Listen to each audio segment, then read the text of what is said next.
Para jamaah hadirin wal hadirat rahimakumullah.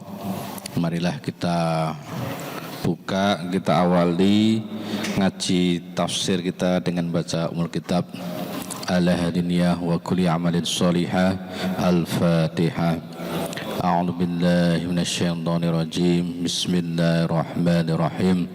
Alhamdulillahi rabbil alamin. Arrahmanir rahim. Maliki yaumiddin. Iyyaka na'budu wa iyyaka nasta'in. Ihdinas siratal mustaqim.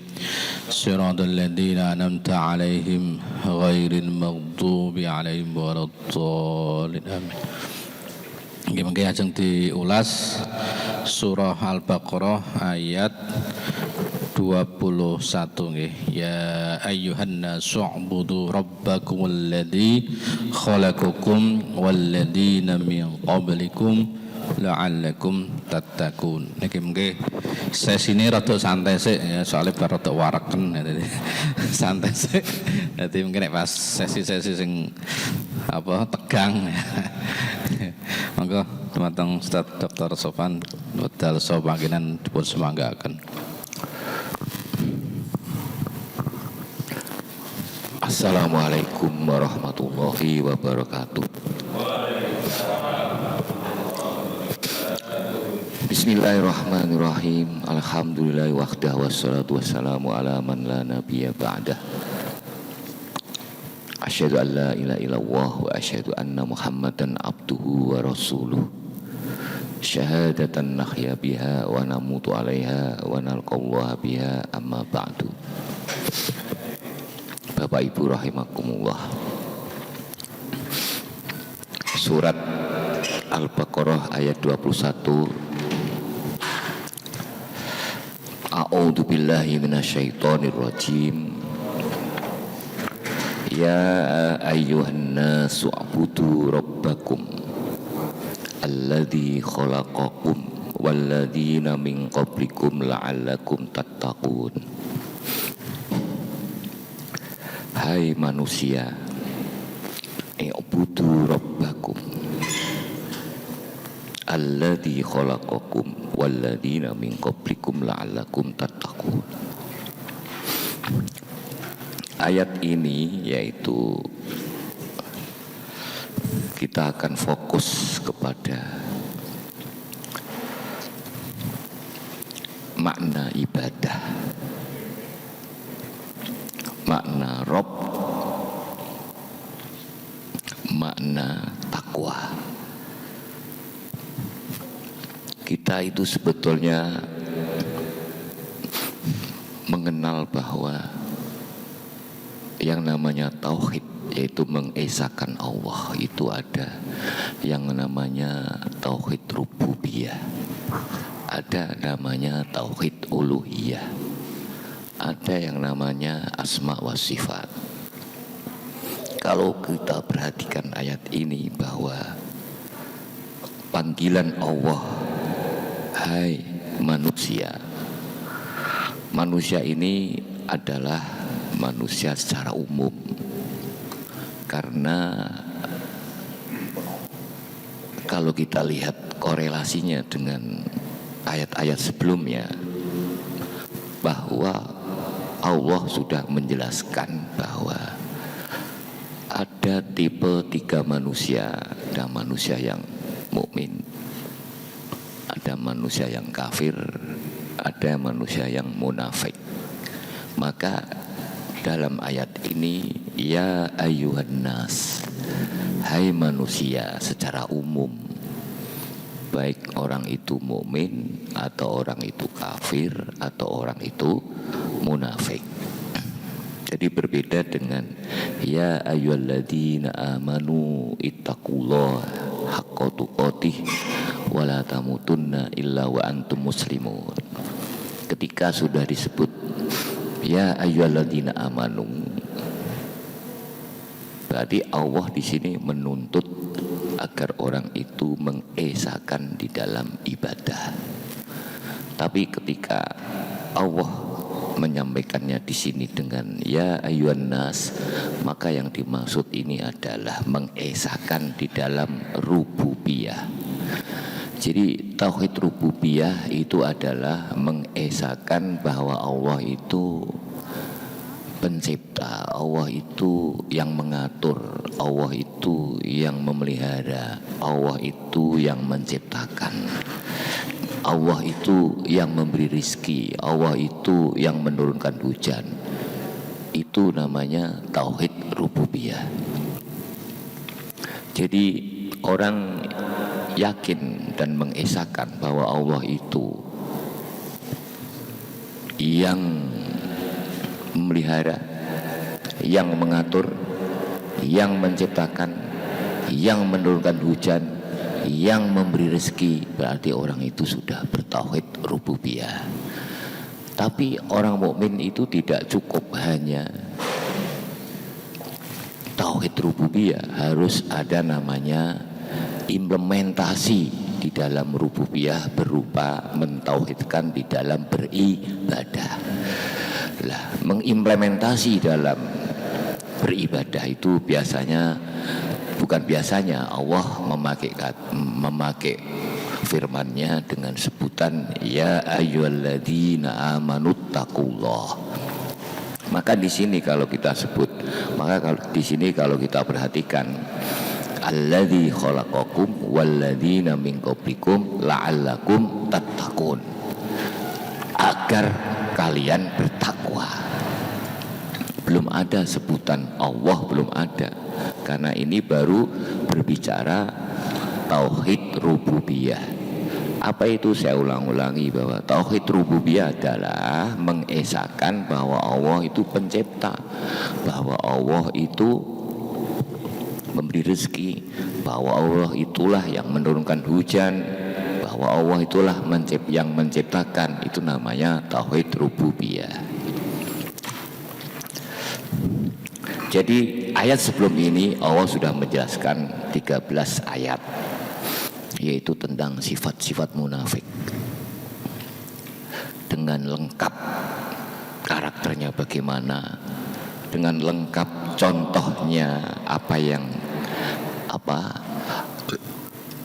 bagaimana kondisi hatinya, agar supaya mereka itu menjadi orang yang mukmin, supaya tauhid rububiyahnya itu meningkat menjadi tauhid uluhiyah. Jadi tauhid uluhiyah adalah implementasi daripada keyakinan bahwa Allah pencipta, Allah yang beri rezeki. Jadi kalau kita terjemahkan ya ayyuhan nas, hai manusia secara umum, i'budu rabbakum, tunduklah, patuhlah kepada Rob kamu. Rob kamu itu siapa? Ya, Rob kamu itu yang mengatur kamu. Rob kamu itu yang menciptakan kamu. Rob kamu itu ya yang menciptakan orang-orang sebelum kamu dan seterusnya. Kalau kita ingin kita pikir lebih dalam, tentu orang itu pasti yakin bahwa segala sesuatu ini ada yang menciptakan. Coba kita mulai nol saja. Tidak mungkin yang menciptakan, ada yang menciptakan, ada yang menciptakan, ada yang menciptakan. Itu tidak mungkin, karena pasti akan berhenti pada yang menciptakan, yang tidak diciptakan. Itu Mas Safri. Contoh misalnya telur dari ayam. Orang mesti bertanya lagi, ayam dari telur, telur dari ayam, ayam dari telur. Itu pasti akan berhenti, karena tidak mungkin silsilah itu terus berjalan terus tanpa kemudian muncul keyakinan bahwa harus ada telur yang tidak dari ayam, atau harus ada ayam yang tidak dari telur. Gitulah. Siapa itu?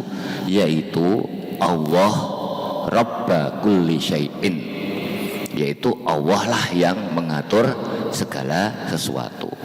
Maka di sini i'budu rabbakum alladzi khalaqakum walladzina min qablikum. Orang mesti bertanya, saya ada karena orang tua. orang tua ada karena orang tua lagi, orang tua lagi, orang tua lagi. Itu kan mustahil. Maka dalam firman ayat surah Al-Baqarah 21 itu ya ayuhan nas, yaitu secara umum, baik itu ya secara umum lah, tentu pada saat dimana Al-Quran diturunkan. Tapi karena Al-Quran itu mukjizat dan sepanjang masa, maka ini juga berlaku pada manusia-manusia setelahnya hingga pada akhir zaman.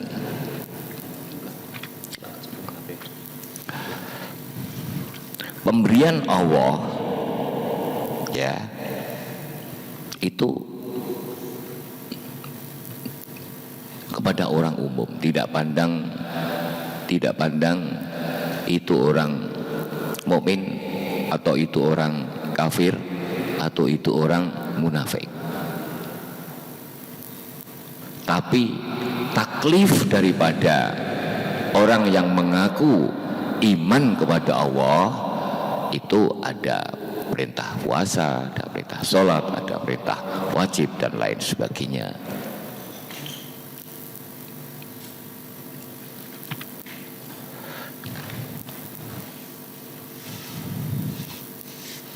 Itulah apa namanya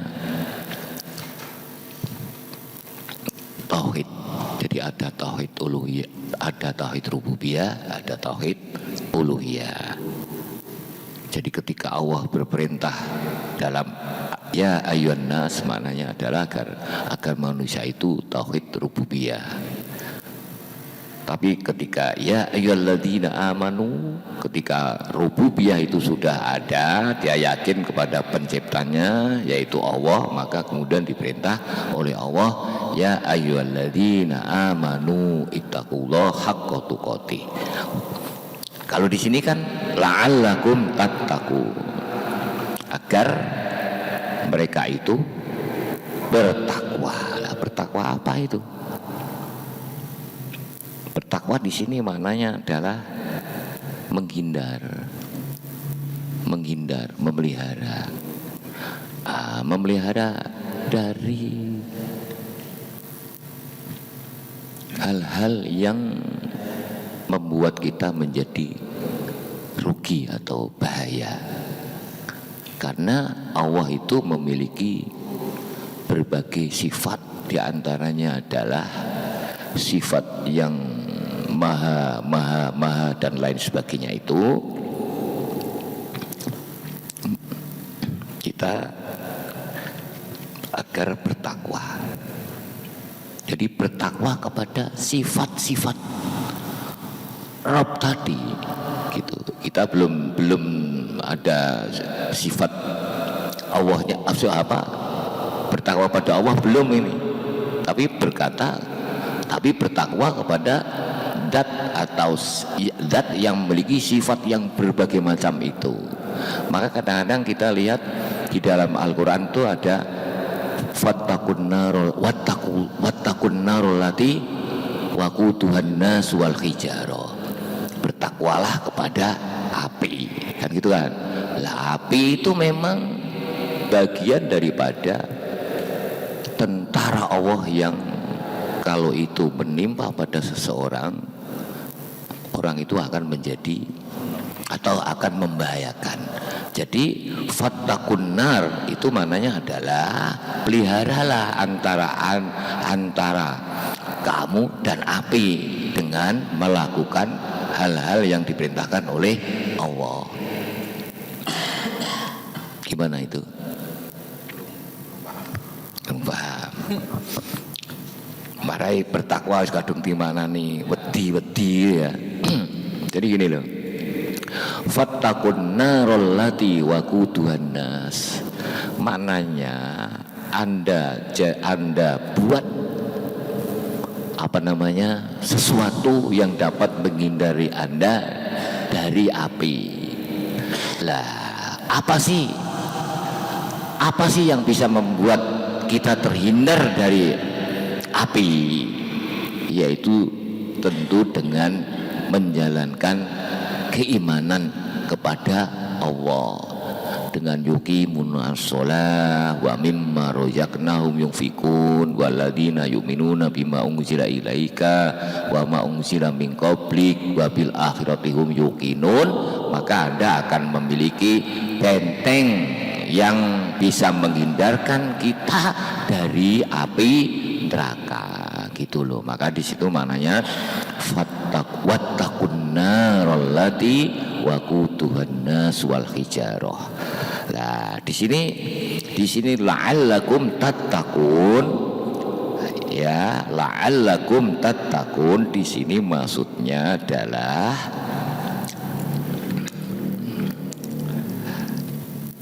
nattaqi mada, kita bertakwa apa? Kita menghindar apa, gitu loh ya. Menghindar sifat-sifat Allah.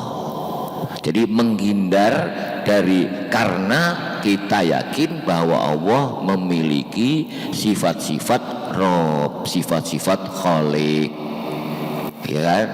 Kita memelihara hubungan baik antara kita dengan zat yang memiliki berbagai sifat-sifat itu tadi. Apa? Rabbakum alladzi khalaqakum walladzina min qablikum la'allakum tattaqun.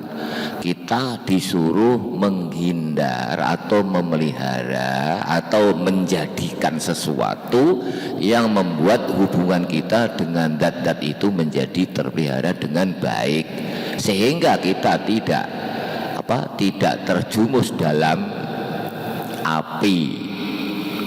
Nah, gitu loh. Kan berbeda kalau bertakwa kepada Allah, berarti kita pelihara hubungan baik dengan Allah, kan gitu. Oke, kalau fattaqun nar, itu berarti kita bentengi, kita harus taruh sesuatu yang bisa membentengi kita dari kita terjumus dalam api itu, gitu. Lah kalau ini berarti sama, kalau itu tadi An-nar itu kan sifat jalalah Allah, gitu loh, yang kuasa untuk memberikan adab dengan neraka. Oke. Memang Nyun saya Pak. ya, Mungkin perlu penjelasan atau syarat etimologi atau syarat bahasa tentang takwa itu sendiri, supaya ketika takwa digandengkan dengan nar, terus maknanya seperti apa, wattaqullah, takwa dengan Allah itu seperti apa, sehingga kita bisa lebih memahami dari istilah takwa itu ternyata banyak makna, seperti itu. takwa itu maknanya dari asal bahasa al-wiqayah, yaitu memelihara. Jadi kalau kita bertakwalah kepada Allah, berarti kita pelihara hubungan baik dengan Allah. Tapi takwa juga maknanya menghindar. Lah, dengan dua etimologi ini, maka menurut istilah bahwa takwa adalah memelihara hubungan baik di antara kita dengan Allah, dengan menghindari hal-hal yang membuat kita ini jatuh kepada neraka itu tadi. Jadi takwa, saya ulang lagi, takwa adalah memelihara hubungan baik. Yang namanya memelihara hubungan baik itu kan tentu menghindari hal-hal yang membuat noda kita. Iya gak Pak? Kalau saya memelihara hubungan dengan Pak Hadi, dengan Pak Lukman, itu saya pelihara hubungan saya dengan cara yang baik. Berarti kan saya harus menghindari hal-hal yang membuat noda teman saya, gitu loh. Berarti kita Bertakwa kepada Allah berarti kita harus memelihara dengan baik hubungan kita dengan Allah. Dengan apa? Dengan menghindari hal-hal yang dilarang oleh Allah. Gitu loh Pak. Makanya takwa. Contoh, orang maka kemarin dulu pernah saya katakan bahwa takwa adalah instrumen untuk kita lebih baik, instrumen untuk kita lebih meningkat posisi kita.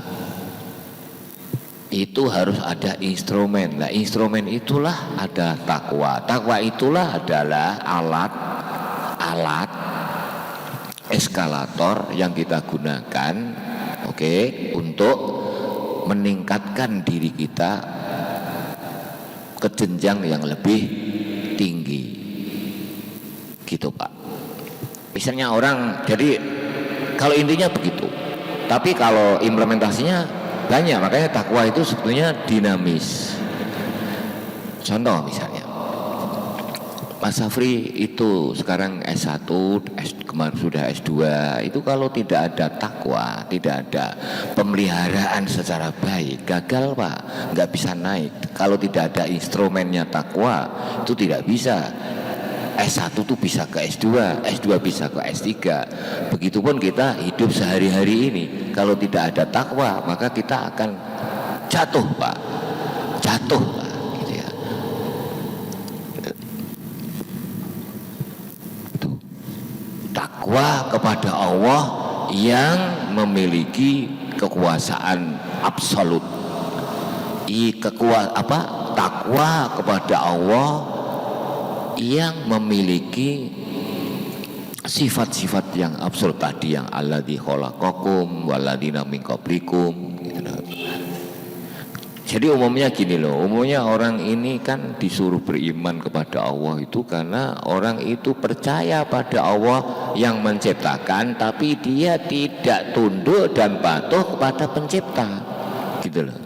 Katakan orang ini belum percaya dengan nama Allah lah, ya, masih percaya kepada pencipta.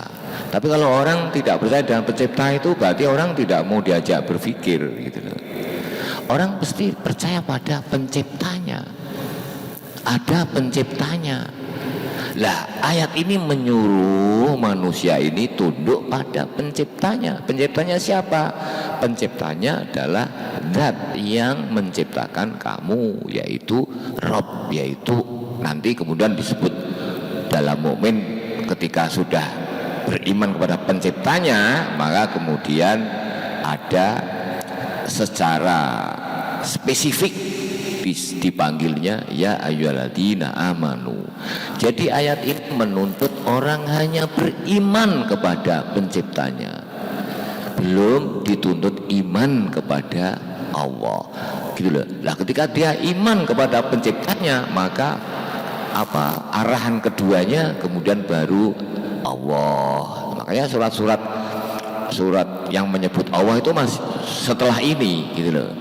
Ayat setelah ini baru menyebut bahwa ada zat yang menciptakan kamu, ada zat yang menciptakan yang tidak diciptakan oleh pencipta yang lain, gitu loh.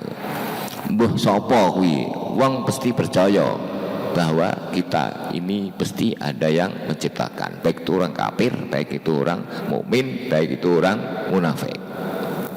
Makanya ya ayyuhan nas. Jadi ibudu itu jangan diartikan ibadahlah kepada Allah, sholatlah kepada Allah. Bagaimana disuruh sholat dia itu belum iman kepada Allah, gitu loh. Maka ibadah adalah maknanya tunduk dan patuh. Tapi kalau sudah tauhid uluhiyah, gitu kan, itu artinya adalah tauhidul ibadah. Tapi kalau ini tunduk kepada penciptanya, atau tunduk pada penciptanya, bukan. Orang kalau yakin ada penciptanya, yaitu Tuhan, itu orang baru rububiyah, gitu. Nah, ayat ini baru Al-Quran menuntut agar orang ini yakin ada penciptanya, gitu loh. Lah, ketika sudah yakin ada penciptanya, mau kemudian keduanya tauhid uluhiyah muncul, gitu loh. Ajakan tauhid uluhiyah, kemudian ajakan lagi tauhid tauhid asma was sifat. Maka tauhid, namanya tauhid itu harus tiga-tiganya ini.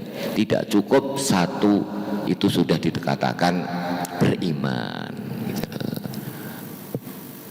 Orang beriman harus punya tiga tauhid itu, gitu.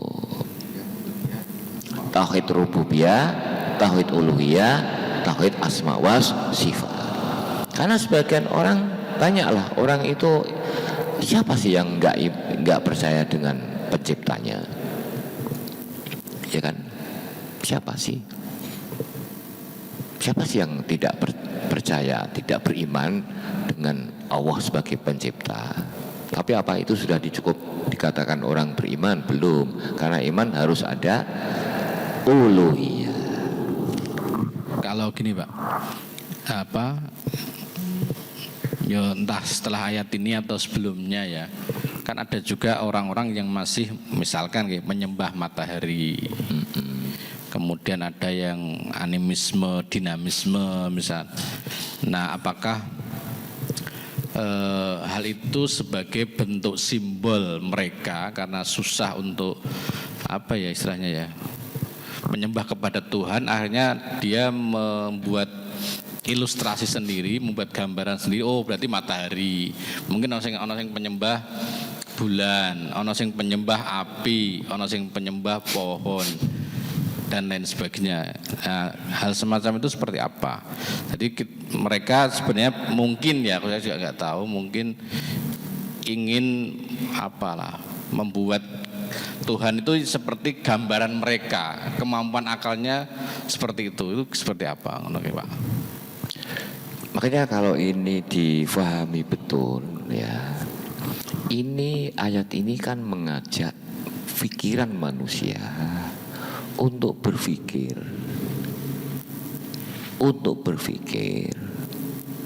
bahwa mulai dari dirinya dulu ya. Hai Sofwan, tunduklah dengan Rob, yaitu dengan Tuhan. Dengan Tuhan. Tuhan itu yang memelihara kamu. Tuhan itu yang mengatur kamu. Tuhan itu yang menciptakan kamu. Kan gitu kan. Berarti kalau ada orang menyembah matahari seperti Nabi Ibrahim, kalau berpikir ini pasti dia tidak meneruskan perilakunya itu. Kalau ada orang menyembah matahari atau nyembah bulan atau nyembah api atau nyembah pohon-pohonan besar, ya kan? Dia mesti kemudian berpikirnya gini, apakah api yang menciptakan dia? Nah, dulu sejarahnya memang begitu Pak, orang nyembah api itu dari daerah Eropa Timur sana. Eropa Timur itu yang saya tahu itu buminya itu dikeduk begini ada api, gitu loh. Dia menganggap bahwa yang bisa menghidupkan dia itu api, nah gitu loh. Maka dia sembah api, gitu. Tapi dia kan belum berpikir siapa yang menciptakan kamu, kan gitu kan. Mesti kan dia harus berpikir. Makanya ketika ada pertanyaan siapa sih yang menciptakan kamu, kok kamu bisa ada, itu siapa yang menciptakan kamu, kan gitu. Tentu dia berpikir ya orang tuaku, kan gitu kan. Lah wong tuamu sapa? Sing gawe ya wong tuaku, kan gitu terus kan. Gitu kan. Nah, makanya saya kasih contoh ayam karo ndok. Nah, itu kalau orang mau berpikir kan pasti berpikir bahwa di sana ada ayam atau ada telur yang tidak dari ayam, atau ada ayam yang tidak dari telur. Kan begitu. Siapa itu? Matahari kah? Bulan kah? pohon besarkah? Loh, pohon besaran ada lah, tentu ada yang menciptakan, kan selalu begitu Pak. Maka itu berkelana, akal diajak berkelana. Ya dicontohkan dulu Nabi Ibrahim kan, kemudian dia nggak mau, kok hilang, pasti ada yang menciptakan. Nah, mesti kan begitu. Wah, ini matahari lebih besar, kok hilang? Oh, enggak Tuhan saya. Kalau Tuhan pasti yang menciptakan, yang tidak diciptakan, kan gitu loh. Maka kemudian orang dengan akalnya yang terus digiring terus, kemudian mentok, dan pasti akan muncul pertanyaan dalam akalnya, pasti ada yang menciptakan, dan itu siapa, kan gitu kan. Oke, gambaran yang menciptakan itu sudah ada toh? Iya kan Pak? Ya enggak? Butuh nama. Makanya saya sering katakan bahwa nama itu datang setelah gambaran. Gitu. Orang Arab diberi wahyu atau Ibrahim diberi wahyu bahwa penciptamu adalah Allah, kan gitu. Gitu kan? Lah orang animisme kan bisa jadi dia tidak ada yang memberitahu, dan akalnya, karena maaf ya, orang animisme dulu di Indonesia itu dijajah oleh kerajaan-kerajaan Hindu itu loh Pak. Maka dibiarkan animisme gitu ya. Jadi jangan dianggap bahwa orang Jawa dulu Hindu. Enggak, orang Jawa dulu animisme. Yang Hindu itu kerajaannya. Gitu loh ya. Hindu itu tidak, karena saya harus pertahankan kerajaan Hindu itu supaya saya berhasil bisa menindas orang Jawa itu gitu loh. Nah, datanglah Islam, gitu kan, gitu loh. Maka dia langsung masuk Islam, peranglah Islam dengan raja, diganggu rakyatnya dia mlebu Islam, gitu loh. Jadi sebetulnya kalau orang Jawa dulu itu sebetulnya bukan Hindu, yang Hindu rajanya, pemerintahannya, rajanya, kemudian menindas. Bisanya mau ditindas, ya buat apa saya kasih agama? Buat apa saya suruh dia masuk Hindu? Kan gitu. Maka dibikinlah kasta-kasta. Gitu. Raja sendiri dari mana? Kok iso dia Hindu? Rajanya sendiri itu. Ya inilah dia kan namanya orang Jawa dulu kan, sejarahnya ya dari mana gitu kan gitu kan, begitu. Jajah juga.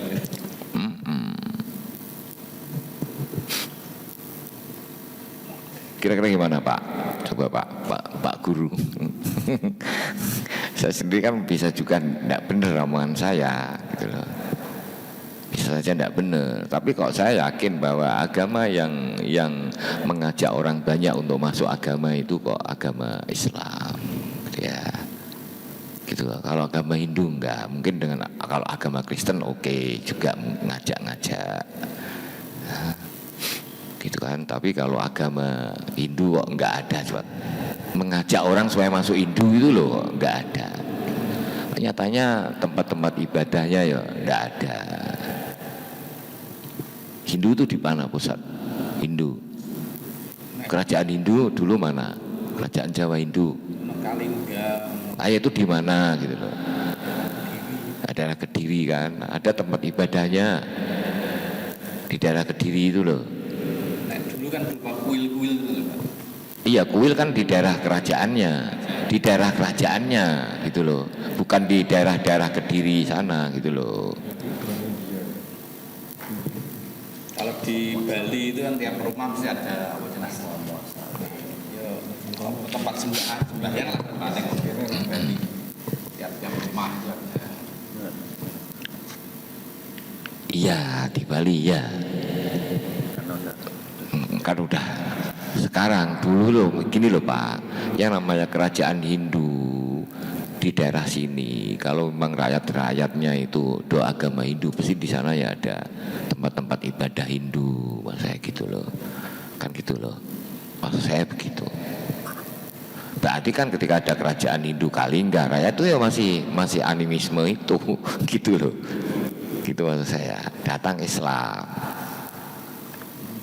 mengajak, seolah-olah dia kemudian menjadi merdeka, Pak. Ketika dia masuk Islam merasa merdeka, Pak. Kita bayangkan loh nasibnya wong di ini rakyat ini loh. Masuk Islam merdeka karena kan terbebas dari kasta. Siji kasta ataupun nomor dua kan namanya Islam kan beda dengan Hindu, ya. Namanya gini loh Pak. Kalau saya itu membayangkan gini ya. Saya membayangkan soalnya gini ya, orang dijajah oleh penguasa itu ndak enak Pak gitu loh. Mau memiliki apa aja ya sulit dong disuruh memperkaya. Wong saya itu juga masih ingat dulu zaman saya kan ya wis ora ono Hindu ya. Di daerah saya itu orang-orang petani itu suruh kerja itu gratis engko kanggo Pak Lurah gitu. Iya toh. Saiki kongkon ngono ora gelem sudah pinter-pinter. Gitu Pak. Yang punya kerbu disuruh ngeluku di tanahnya Pak Lurah itu. Kalau jenengan nyembelih kebu, kepalanya kerbu harus dikasihkan ini bentuk-bentuk kecil ya Pak. Tapi bagaimanapun kan ya ora enak Pak. Apalagi Yaman rakyat kerajaan Hindu gitu loh Pak. Makanya datang Islam welcome, dia merasa ini. Seperti di India itu banyak orang masuk Islam karena ketika dia masuk Islam kastanya hilang Pak. Nah, padahal kasta itu menentukan cara hidup mereka Pak. Di India itu iki ono wong misalnya ini di toko-toko supermarket begini ini, itu kalau bukan orang sudra itu tidak bisa Pak, disikat punya toko di situ Pak. Kan gitu. Nah gitu kan ya ora enak. Itu dari sisi itu aja loh ora enak loh. Apalagi pimpinannya zaman dulu belum ada PBB, belum ada apa, belum ada ini kan gitu loh. Begitu.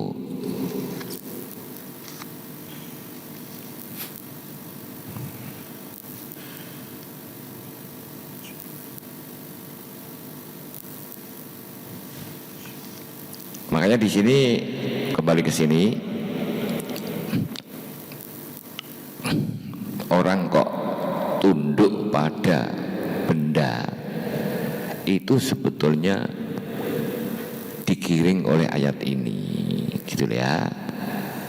Digiring gimana? Alladzi khalaqakum walladzina min qablikum la'allakum tattaqun alladzi ja'ala lakumul arda firasaw was samaa binaa wa anzala minas samai ma'an. Jadi zat yang menjadikan untuk kalian semua bumi terhampar dan langit sebagai bangunan. Bangunan itu ini bangunan ini dikatakan bangunan karena langit tersusun dari berbagai elemen. Begitu Pak. Langit itu bukan tersusun dari satu elemen, tapi berbagai elemen.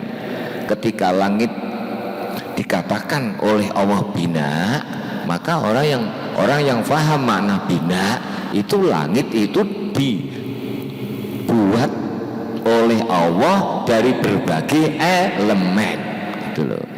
Jadi seperti ini nih, kalau triplek saja kan orang khawatir jatuh triplek ini, tapi kalau itu beton cor-coran kan orang yakin Pak kalau di atas tuh nggak mungkin jatuh gitu ya.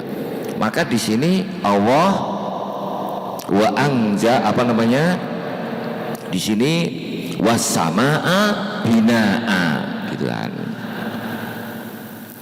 Wa anzala minas samai ma'an fa akhraja bihi minas samarati rizqan lakum. Ini jawabannya Pak, pertanyaannya Pak Lukman.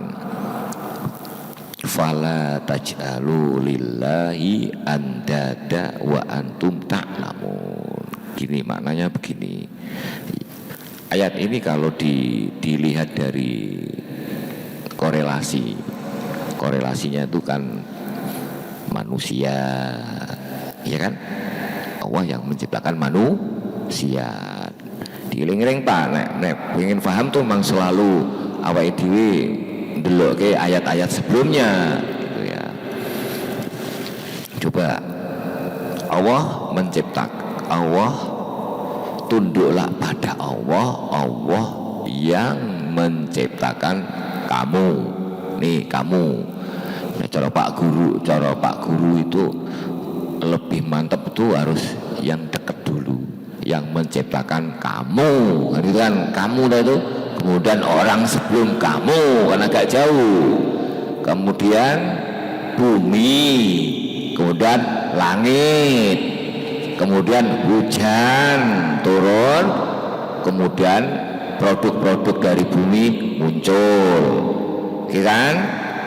Ono iki, ini kan bisa untuk berpikir, nih wis tekan iki kan untuk berpikir Pak. Iki kudu ono udan mau ngudani bumi, bumi iki kudu ditandur, kan kono ono rada adoh saka pikiran cah SD orang nganti nyandak, gitu kan? Tapi nak cah SD Allah lah yang menciptakan kamu. Ini kan dia langsung mikir, oh lah aku kan saka bapak ibuku, bapak ibuku kan saka ini ya kan gitu ya. Oke, fala taj'alu, maka kamu jangan jadikan pertama manusia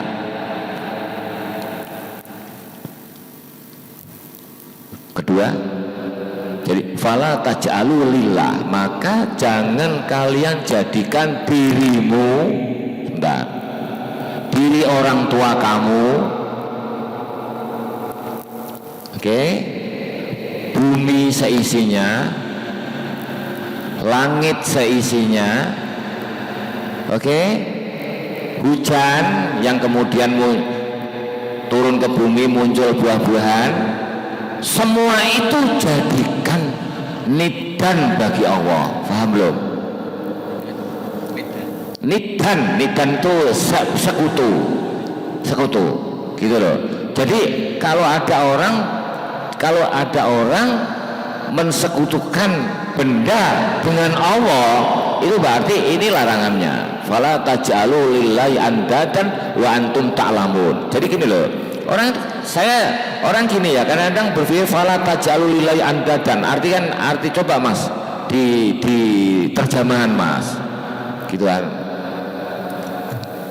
Kemarin kan saya ngecek dengan Pak Lukman aja ternyata itu terjemahan Indonesia, terjemahan Kementerian Agama berbeda dengan terjemahan Inggris, oh Pak, coba. Iya Kak. Ihdinas siratal mustaqim itu kan kalau di Inggris kan gini Mas Safri, so us ya, the straight way kan gitu kan. Tapi ning Indonesia ning terjemahan terjemah Al-Quran kan tunjukkan saya ada ke-nya. Gimana Mas? Nah ini langsung Pak. Apa? Karena jelas kamu mengadakan tandingan lah, tidak ada penjelasan bapak ibumu, langit, bumi. Ya rano, maka saya maksudnya fala taj'alu. Jadi gini loh. Jadi konstruksi berpikirnya itu Al-Quran seperti itu ya. Saya ulangi lagi ya, konstruksinya berpikir begini. Allah yang menciptakan kamu, Allah yang menciptakan sebelum kamu, nah, gitu kan gitu kan. Allah yang menjadikan bumi, langit, ini semua kan berarti benda banyak ini benda banyak ini ciptaan Allah semua ini. Fala taj'alu, maka hei manusia, jangan jadikan semua ini tadi ciptaan Allah sebagai sekutu Allah, gitu loh maksudnya. Jadi nek wong nyembah matahari, nyembah pohon, nyembah panganan, nyembah dirinya sendiri, jangan, gitu loh maksudnya. Gitu. Jangan jadikan dirimu atau orang tuamu ya nenek moyangmu itu. Bohong. Mbah Buddha Gautama, mbah Grangga Sanga, mbah apalah jenenge ra ngerti, jadikan sekutu Allah, maksudnya gitu loh. maksudnya kudu. Status ciptaan Allah itu tidak boleh dijadikan sekutu Allah. nah itu nanti bakal rusak iman. Makanya jadi hei manusia, tunduklah pada nek cara ngene lho, sembayango, ngono lho maksudnya lah nek cara wong Jawa lah, sembayango karo penciptamu. Karena penciptamu itu sing ngene. Lah jangan kamu jadikan iki sembayang iki ning kanggo sekutune Allah. Ngono lho. Ini sekarang kan gini, wong Hindu sembayang kan yang ngarepe patung, gitu loh. Saya enak ditanya kan, ini kan hanya wasilah, gitu kayak orang jahiliyah dulu nyembah patung ini kan wasilah. Nah padahal ini itu benda-benda ini itu sebetulnya ada itu kan karena bumi sebetulnya. Bumi sapa sing jadike? Kan gitu Allah, karena memang belum ada makhluk sedunia itu mengklaim bahwa iki sing gawe aku, ini kan orang ono to. Firaun pun kan orang ngomong iki sing gawe aku, kan orang ngomong ngono Pak. Ya toh, Raja Namrud itu sing sangat-sangat apa luar biasa kafirnya, itu tidak pernah mengklaim bahwa apa bumi itu gaweanku, langit gaweanku, ora ono. Cuman kan nek kowe duwe Allah Musa, nek kamu Tuhanmu Allah itu. Jajal kuwi apa matahari keluar dari timur, ini coba keluarkan dari barat ra ngono. Karena dia orang mampu gawe. Lamun dia sing mampu gawe sih nantange ya coba gawe matahari meneh kan ngono. Gitu loh. Itulah fala taj'alu lillahi inda anda dawa antum ta'lamun, maksudnya keamrek kamu kalian semua jangan menjadikan lillahi bagi Allah ya ta andadan itu kan sepadan ya. Apa sih tidak ada sepadan karo Gusti Allah? Mulai mau gitu. Mulai mau gitu loh, gitu. Karena kan ada orang yang menyembah matahari, ada orang yang menyembah gunung, ada yang menyembah api, ya itu masuk dalam larangan ini gitu. Jadi ini adalah tauhid rububiyah gitu loh. Tauhid rububiyah itu apa? Tauhid yang belum ada perintah taklif sholat apa urung. Nah, ketika tauhid uluhiyah berarti sudah ada perintah gitu. Makanya ya ayyuhalladzina amanu aqimus sholat. Kutiba alaikumusiyam. Ya ayyuhalladzina amanu kutiba alaikumusiyam. Bukan ya ayyuhan nas kutiba alaikumusiyam, bukan. Karena ya ayyuhan nas itu masih publik sifatnya hanya menyuruh orang itu sembahyang karo sing pencipta. Ngono lho. Nek tunduk kuwi kan sembahyangnya tunduk manane lah.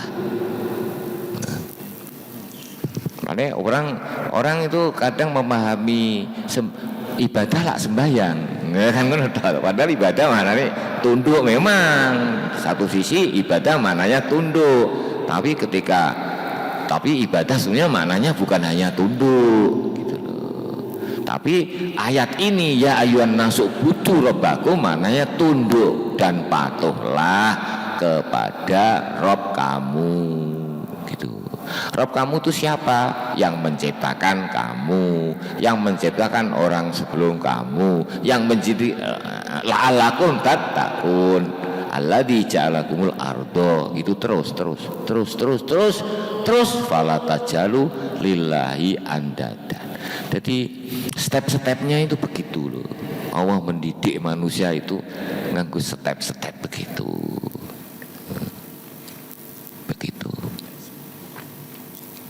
Lah padha ning ngene fabi ai ala rabbikuma tukadziban. Ini bolak-balik ya. Kayak wong bosen nih, gitu Pak. Mau waca surat Ar-Rahman nih wong bosen kan ora ngerti maknane. Gitu loh. Nek ngerti maknane ora bosen. Bulan baleni gitu. Kan gitu. Nah, padahal coba nek sampean delok Pak. Fabi ai ala rabbikuma tukadziban alladzi apa? Mesti iki sih. Kholaqal insan sih, gitu kan. Kholaqal insan sih.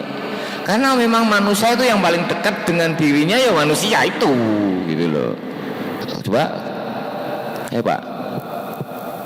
Pertama gitu. Kholaqal insana min solsolin kal fakhar. Loh, terus Allah menciptakan manusia dari tanah kering. Terus? Terus? Fabi aja alamne. Belum. Wa khalaqal janna mim marijim min nar. Karena fabi ayyi ala'i rabbikuma itu maknanya Rob kamu berdua. Rob kamu berdua itu siapa toh? Manusia dan jin. Ngono. Ini kok selalu beriringan ya, jin manusia. Lah karena wa ma khalaqtul jinna wal insa illa liya'budun. Gitu loh. Tak loro. Caloro kuwi. Caloro kuwi. Jadi hukum Allah itu tau ya. Hukum Allah itu makhluk sing selalu taat dan patuh dan tunduk itu alam semesta. Dibagi alam semesta itu dibagi ada padat yaitu bumi dan langit, ada pohon-pohonan, termasuk buah-buahan, ada lagi binatang, ya, Pak. Semua tunduk dan patuh, ora pernah melanggar. Oke, termasuk malaikat tidak pernah melanggar. Ono sing isine guru melanggar tok, iki setan. Ana sing yo ada sing melanggar, ana sing ora, yaiku manusia dan jin. Gitulah, manusia dan jin akale dijak berpikir. Fabi ayyi ala'i rabbikuma tukadziban. Apa artinya fabi ayyi ala'i rabbikuma tukadziban? Maka ada kebohongan apa lagi? Ada nikmat apa lagi yang kamu berdua masih kamu dustakan? Padahal kan alladzi khalaqal insana min solsolin kal fakhar walladzi khalaqal apa jin wa khalaqal janna mimma marij. Bar kuwi fabi ayyi ala'i rabbikum amran tukadziban. Terus bar kuwi baru bicara masyrikain nganado. Masyrikain itu dua timur jin kan timur manusia. Terus warabul maghribain. Robnya dua makhluk mau manusia dan jin. Ini matahari, ini makhluk timur lah. Terus tempat terbit sama tempat terbenamnya matahari. Iya.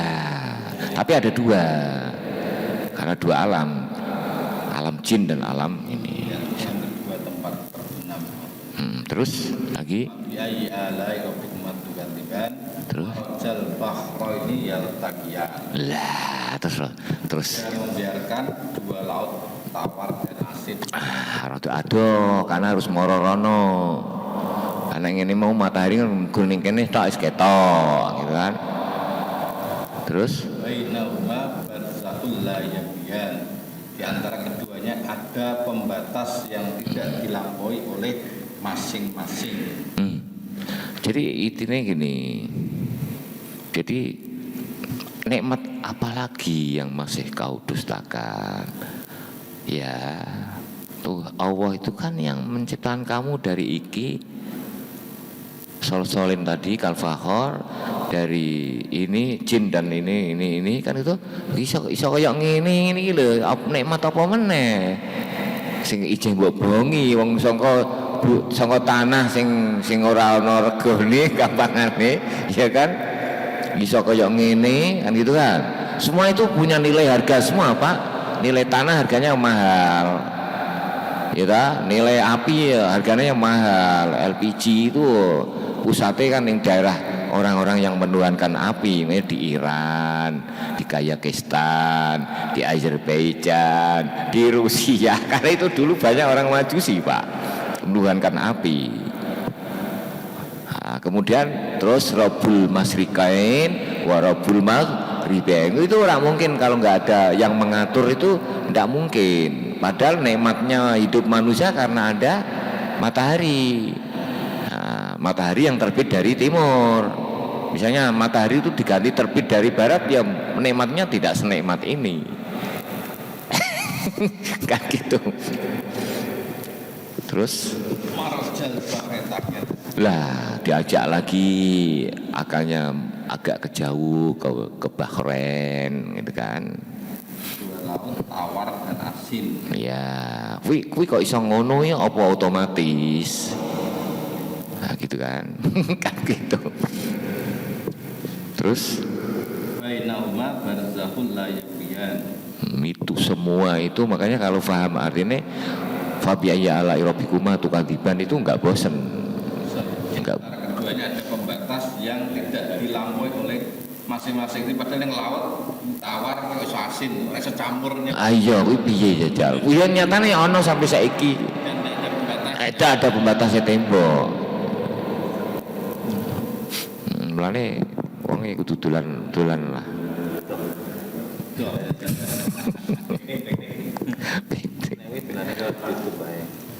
Sekarang di YouTube ada lumayan.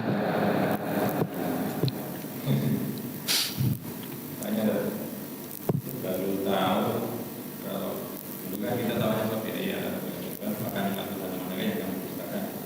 Kalau terjemahan perkataannya itu Rabbikuma itu Tuhan berdua ini. Ya, Tuhanmu berdua itu jin dan manusia secara umum kan. Oke, tukadziban itu juga kamu berdua dustakan. Ya. Ini kok terjemahannya kok jadi gimana ya? Terjemahan yang biasa kita kenal kok beda nih tadi. Ya karena Tidak ada unsur jin dan manusianya gitu loh maksudnya. Ya, Saya juga baru tahu malam ini juga kali. Yang diterjemahkan ini berkurung. Kamu pustakan kurung buka wahai jin dan manusia kurung tutup. ada ini. Beda lagi berarti nggih. Nanti kurung buka jin, kurung tutup, terus manusia terus kurung tutup. Di sini ini dua. Iya. Ini Yang di sini mboten, di depan mboten nih. Malaysia. Maka nikmat Tuhanmu yang manakah yang kamu dustakan, dan kita kan dulu tahunya juga itu gitu. Jadi ini makanya bahayanya orang berpikir pakai satu variabel itu jadi bertengkar di situ. Seperti maaf ya, orang itu sering membedahkan orang, mengkafirkan orang karena dia berpikir satu variabel. Sementara Islam itu mengajak berpikir orang pakai variabel yang banyak. Seperti ini tadi nih. Sekarang kayak contoh sholat tarawih itu aja, karena orang berpikir satu variabel. Kanjeng Nabi ora tarawih apa, kanjeng Nabi ora tahu sholat witir telu kok, gitu loh. Kanjeng Nabi kan guru ngomong sholatul laili masna gitu, kan gitu. Engko ana wong sholatul laili apa, ana wong sholat 4 rakaat salah. Padahal sholatul laili masna itu sholatul lail, coba dia paham. Sholatul laili masna maknanya sholat malam itu 2 rakaat salam atau 2 rakaat salam. Kan hanya 2 rakaat. Coba maknanya 2 rakaat itu apa, 2 rakaat salam terus 2 rakaat lagi apa ngono, apa 2 rakaat salam. Loh, pusing lah itu. Kan gitu kan. Kalau satu variabel kan menyalahkan orang yang sholat 4 rakaat 1 salam, gitu kan? Ya kan? Karena kan 2 rakaat. Loh, siapa sih ngomong 2 rakaat salam, 2 rakaat salam apa ono? Kanjeng Nabi ngono. Mumet ra itu. Akhirnya terus ora ento, salat 2 rakaat salam, 2 rakaat salam ora ento. Salatnya kudu 4 rakaat salam. Ngono. Karena variabel cetek.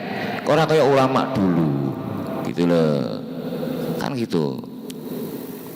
Seperti itu. Aisyah bilang Rasulullah itu sholatnya empat terus telu gitu ya. Empat satu gitu loh. Begitu. Terus variable berarti nek ora salate ngono kuwi ora sunah Rasul. Kan satu variabel. Mari tukaran.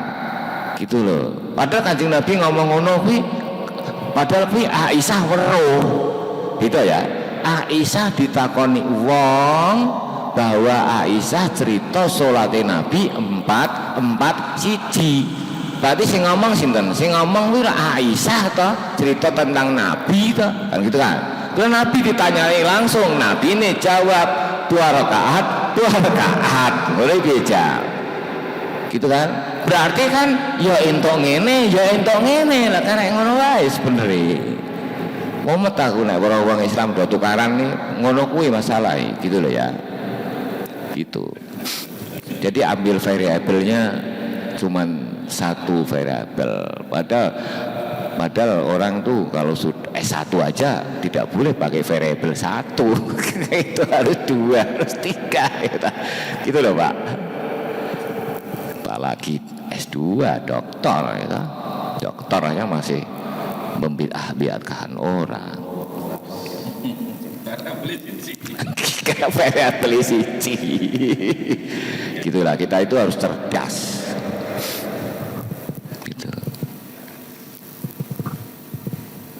Makanya saya selalu bilang, nggak ada Pak ulama-ulama itu yang membid'ahkan sholat tidak 8 itu nggak ada.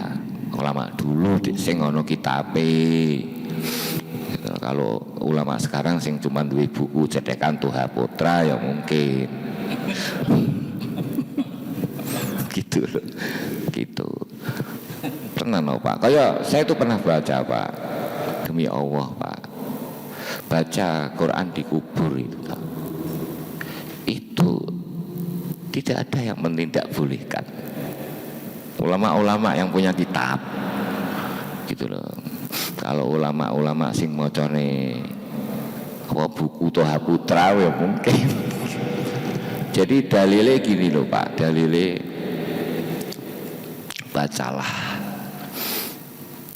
Al-Quran di rumahmu. Jangan jadikan rumahmu kuburan. Ngono kuwi dhek nganggo variabel 1 Pak. Tadi tidak boleh maca Quran kuburan. Ngono sing jajal Pak.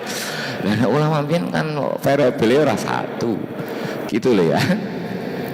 Padahal maknane itu Pak.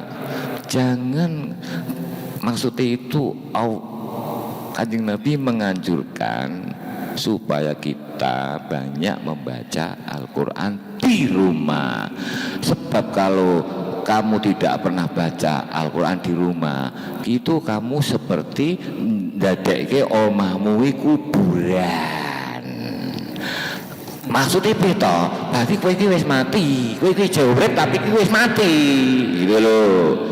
Jadi awake dhewe iki ning omah ora tau maca Quran, berarti akan padha karo aku engko nek wis ning kuburan. Ngono lho maksude. Bukan aja dadekke maca Quran kuwi ora entuk ning kuburan, bukan. Yo coba ta? Ya ora Pak. Ya ora Pak Sapri. Pemahaman. Iya variabel mau sing akeh. Kan ngono. Gitu loh. Enggak ada Pak, imam-imam 4 atau siapa ndak ada yang melarang. Makanya suatu ketika ada sholat gaib itu di kuburan Pak. Karena dia diberitahu meninggal tapi sudah dikubur. Dia sholat di kuburan Pak. Ya, sholat itu orang maca Fatihah. Gitu kan.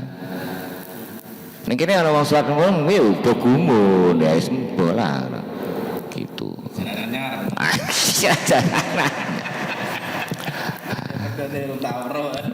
Tower gitu, nggak apa-apa. Jadi awake dhewe nek iso kan gitu. Jadi Gusti Allah, jadi Kanjeng Nabi mau hanya cuman memberi motivasi dan mendorong agar umatnya rajin maca Quran di rumah. Tapi bukan berarti tidak boleh maca Quran di masjid, ngono kan? Bukan tidak boleh maca di sini, tidak boleh di sini gitu loh. Karena himbauan Rasulullah, rajinlah kamu membaca Quran di rumah. Kok kan rajin piye? Ya harus rajin. Karena nek kowe ora tau maca Quran ning omah, iki padha karo kowe wis mati nalika kowe engko ning kuburan. Mane aja dadekke omahmu seperti kuburan. Ngono lho. Soale nek lah awake kan isih urip, kok wis dadekke omahku kaya kuburan, berarti aku ora tau maca Quran ning omah. Ngono lho. Sebenarnya ngono, bukan tidak boleh maca Quran ning kuburan. Gitu loh. Dalilnya mesti kowe gitu.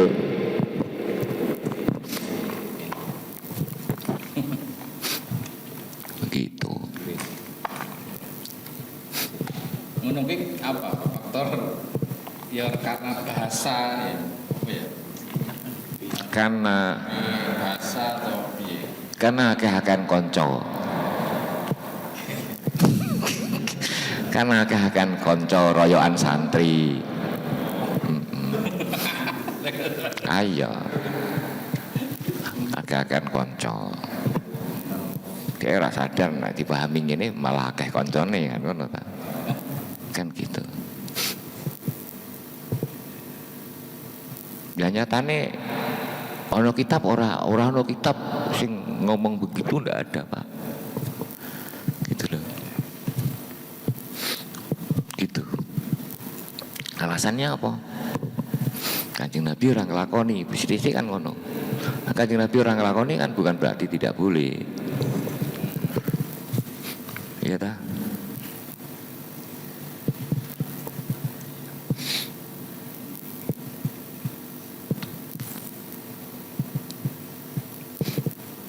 Nah nanti kemudian ulama memang membahas. Jadi ziarah kubur itu syariat, oke. Tapi apa selama hidupnya cukup sekali, apa setiap ini, siap ini, nah itulah yang nanti berbeda pendapat. Tapi berbeda pendapat bukan berbeda pendapat ziarah kubur boleh ndak, bukan itu. Ziarah kubur itu ziarah kubur moco tahlilan atau apalah ning kubur itu syariat ibadah. Tapi apa cukup sekali, apa 2 kali, apa setiap Jumat, pokoknya ini sing berbeda. Kalau orang mengartikan nek wis mati kan wis kan. Cuma begitu. Ada. Ya wis. Iya. Tadi apa dengan kobaran misalkan. Ayo kuwi ora ono sebetulnya nek ulama dulu ndak ada yang berpendapat begitu. Gitu loh. Hanya orang-orang sekarang. Gitu. Kok iso kan ya delok wae sapa engko endi sing ngomong ora buku bangsane buku Ahasan. Buku Tarjih Muhammadiyah, terus buku Baksul Masail NU, lan ngono gitu loh. Lah gelem golek inine ora ono sing larang, ora ono sing apa gitu. Jadi dia begitu kan mungkin ada pendapatnya juga. Orang Oh lah sing duwe pendapat ngono ki wong kitab-kitab NU. Masih Tarjih NU.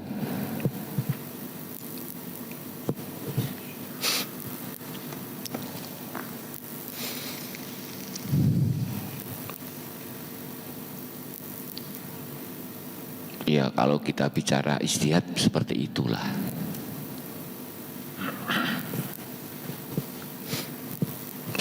Jadi jenengan maca Fatihah kanggo bapak ibu tidak boleh.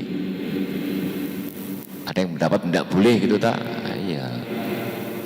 Neng nek poso ganti ibu is meninggal boleh. Boleh ndak? ya ono sing ngomong ora perlu diganti. Oh sing untuk diganti itu bukan sing ngomong maca Quran tidak boleh kanggo mayit toh. Itu dhek ngomong nek apa nek bukan nek ngomong sedekah kanggo ini boleh. Sing ora entuk maca Quran, Pak. Tahlilan kurang entuk, Pak. Nek badal haji barang entuk, Pak. Badal haji itu kan nglakoni haji kanggo wong sing wis meninggal. Ya kan? Entuk, Pak. Ana sing menyebut enggak oleh ngono. Enggak, sing muni ora oleh itu anu, Pak. Sing ora oleh itu maca Quran, Pak. Imam Syafi'i barang itu yang mengatakan tidak boleh itu Imam Syafi'i. Imam Syafi'i tidak mengatakan tidak boleh, tapi mengatakan pahalanya tidak sampai gitu kan. Tapi kalau Imam Syafi'i hanya yang mengatakan tidak boleh, tidak sampai pahalanya itu baca Quran. Itu pun Imam Syafi'i, gitu loh. Jadi nek poso sedekah boleh sampai. Jadi jenengan puasa ganteni biyen wong tuane awake di utang poso itu sampai pahalane gluduk-gluduk ngene ning wong tuane kono. Tenek maca Quran kuwi ora gitu. Begitu. Tapi kalau pendapat selain pendapat orang kalau dilogikakan ya, dirasionalkan itu ya. Ya kalau saya sih condong sampai semua. Sampai semua. Maca Quran pun sampai. Nah, mereka kan mengatakan tidak sampai kan alasannya kan yang sampai itu doa gitu. Waladun soleh yad'ulahu gitu loh, Pak.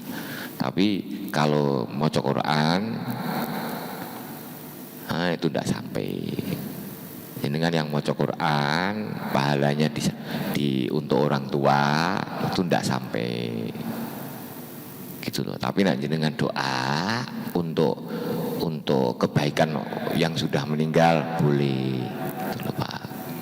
Imam Syafi'i. Imam Syafi'i. Yang lain boleh semua. Nah, yang lain boleh semua. Dan saya condong yang boleh semua. Saya kayak alasannya kalau sedekah aja sampai ya, haji juga sampai, doa sampai, pahalanya nih mau loh sampai. Kan ada orang mau haji, orang tua saya meninggal haji, mau haji meninggal saya haji. Untuk orang tua saya, hajilah kamu Sofwan untuk orang tuamu. Nah, ya Rasulullah, saya melihat ibu saya kok ini dah tua, sepertinya dia mau haji. Ya sudahlah kamu haji saja, kan gitu kan. Berarti kan haji anaknya sampai kepada orang tua yang sudah meninggal. Itu kan pertanyaan-pertanyaan yang dilakukan oleh orang. Cuman kebetulan saja kita nggak menemukan hadis yang bertanya tentang bagaimana saya baca Quran kanggo ibuku sing meninggal. Kok dilalai kok ora ono hadis kuwi. Paham terus? Paham ya? Dilalai orang no hadis kuwi kan bukan berarti orang no hadis mungkin diurung kewaca ning awake dhewe bisa jadi kan ngono lho, Pak. Halo, Pak. Kita karena apa? Ya oke wis ora kewaca. Digoleki wis ora ono wis ning Berlin kono wis dijikuki penjajah ya ta. Wis dibakar ning ndi. Oke. Sekarang gini. Tadi yang sampai itu pahalanya ya. Kita baca Al-Quran pahala enggak? Oke. Terus kita berikan kepada orang yang sudah meninggal. Sama-sama pahala, sama-sama ibadah. Kok ini sampai ini enggak, itu logis enggak? Kan gitu. Gitu loh maksudnya. Ulama itu berpikirnya gitu. Logis enggak ini? Iki jeruk panganan. Ya ta? Iki panganan. iki sampai nek dikake Pak Mul sampai nek iki dikake Pak Mul sampai lho iki dikake iki sampai iki dikake ora sampai ora logis to. Kan beda saja, ini pahala maca Quran, ini pahala haji, ini pahala sedekah, kan gitu Pak, ya ndak? Gitu loh Pak. Terus ini pahala maca Quran, gitu loh Pak. Kok bisa ini jeruk sampai, kerupuk sampai, giliran aku ngai kopi orang sampai, biang podo-podo panganan, gitu loh. Sing dikaeke mulak pahala toh, gitu. Tapi kita juga nggak tahu kenapa menurut Imam Syafi'i tadi nek maca Quran ora teko. Enggak, kita kan nggak tahu alasannya Imam Syafi'i apa. Alasannya apa namanya? Walaisa lil insan illa masa'a. Tidak ada bagi manusia mendapatkan hasilnya. Wong sing maca Quran Pak Lukman no, sing untuk pahala kok wong sing meninggal gitu loh. Apa yang dia usahakan dia dirinya ya Mas. Aneh kan.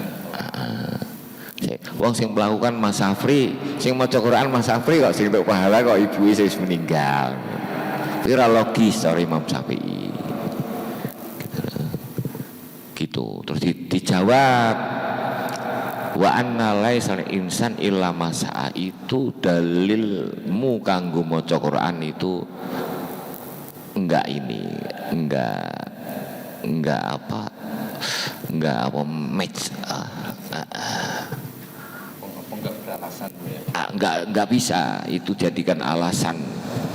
Wa anna laisa insan illa masa'a itu enggak bisa kamu jadikan dalil untuk orang baca Al-Quran kirim pahala, itu enggak bisa. Kenapa? Dalil Al-Quran itu adalah menunjukkan keadilan Allah, bahwa orang yang berbuat maksiat tidak mungkin yang dimasukkan neraka orang ini, gitu loh. Orang pencuri si A tidak mungkin sing dihukum B, ngono lho. Apa itu maknane wa anna laisal insan illa masa'a gitu. Lah nek mbok maknane kuwi Syafi'i, nek mbok maknane kuwi Syafi'i gitu kan. Lah kenapa wong dalile wong mau bapake jare arep haji, ibuke arep haji terus wis tuwa ora iso buru mati. Lah kenapa haji yo? Kenapa Kanjeng Nabi ngongkon iki haji? Kan gitu loh. Makanya wa analisa ilma sa'a itu maknane itu sebetulnya nek ana wong nglakoni elek ora mungkin sing diberi sanksi wong lain, gitu loh.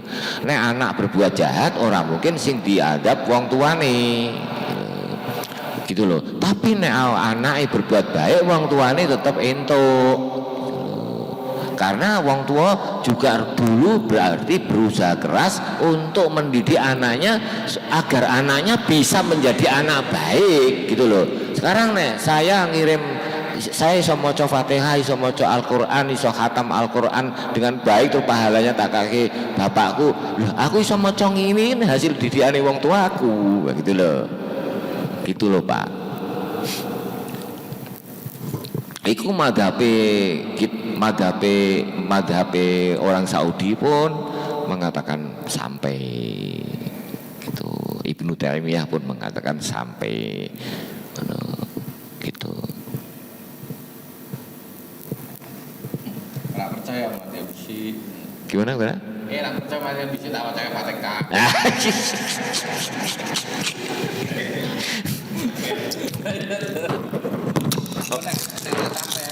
Ngomong-ngomong dari anakku nggak sampai.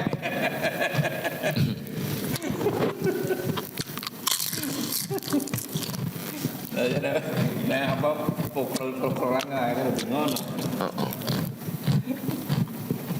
Jadi ini nggak sampai. Ini mendoakan nyampe. Ini awake dhewe itu kayak apa nih? Apa jenenge justru diberi jalan yang macam-macam.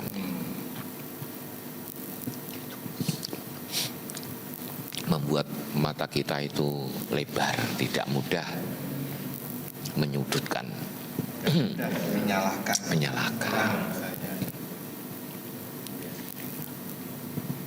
Enak koncone akeh.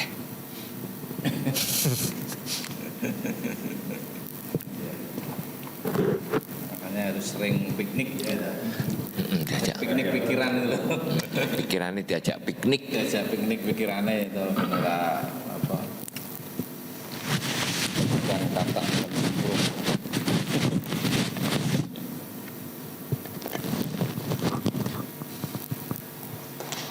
Kita yang nusuk ya. Gitu dulu ya. Nah, ya, nanti kita sambung di luar. Sambil awake dhewe bar maem niku. rekaman close. Apa jenis Mas Sawi? Kuat. Bar maem itu Iya, bar maem warak ya bar maem warak jadi bebannya semakin berat ya. Salat ya. Oke, kita akhiri dulu ngaji kita dengan baca alhamdulillah. Alhamdulillahirabbil alamin. Subhanakallahumma bihamdika asyhadu an la ilaha illa anta astaghfiruka wa atubu ilaik. Wal afu wassalamu alaikum warahmatullahi wabarakatuh.